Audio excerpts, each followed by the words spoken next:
At ngayong araw, tayo nga pala ay pupunta sa bayan ng San Miguel, Bulacan. Ang ganda nga ng kanilang landmark at pinapakita na yan ay sagisag ng bayan ng San Miguel, Bulacan. Kilala rin ang bayang ito na may mga malawak na lupain na taniman ng mga gulay at palay. Kaya't ako nga ay napasilip sa bintana. At isa rin ang mga special na chicharon ang ipinagmamalaki ng bayang ito. At dito rin natin matatagpuan sa kanto ng Camyas Road ang sikat na iconic waiting shed na pulang kabayo. Walang iba kundi si Red Horse. Medyo nangiti nga si Barabas nang makarinig siya ng pulang kabayo. At si Kapepeo naman ay medyo nakahalata na siya ay nakabidyo kaya't naging suplado. Excited sa pagbaba si Kapepeo kahit na siya ay may rayuma at ayan nga, napaturo pa.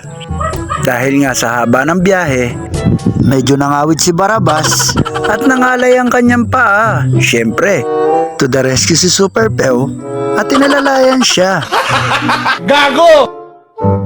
Tuwang-tuwa nga si Kapepeo dahil parehas na raw silang may rayuma.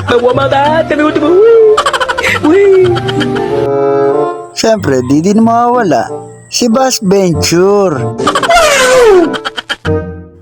At bigla nga siyang nagaya sa puno upang kumuha ng higad. Yung mga ganito, subukan natin kainin. At ayan nga, ituturo na siya sa atin ngayon kung paano ang tamang pamamaraan ng pagkain ng higad. At sinabi pa niya, masarap naman daw, kaya't sinubukan na rin namin. Medyo matamis daw, kaya isa pa siya. Medyo okay na nga ang pakiramdam ni Kapepeo dahil magaling na raw ang kanyang rayuma, kaya't masama ang tingin niya sa suman. Nahiya pa. Hindi nga niya pinansin ang suman dahil ito daw ang mas mabisang gamot sa rayuma, kaya't medyo napangiti na siya.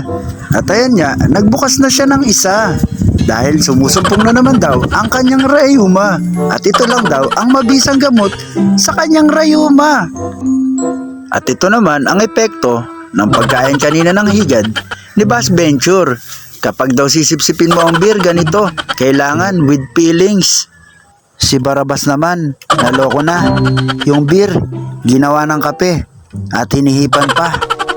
Sa lakas nga ng tama ng serbesa, medyo napasayaw na itong dalawa. Gago! Siyempre, hindi pinalampas ni biyahe ni bro ang pag-inom ng serbesa. Kaya't ako'y tumoma na. Sobrang nag-enjoy nga si Kapepeo dahil magaling na raw ang kanyang rayuma. Kaya nga, siya ay napakanta. Yun lang daw pala ang gamot sa rayuma, ang kumanta at magsaya. Ayan, with feelings pa nga kung bumirada.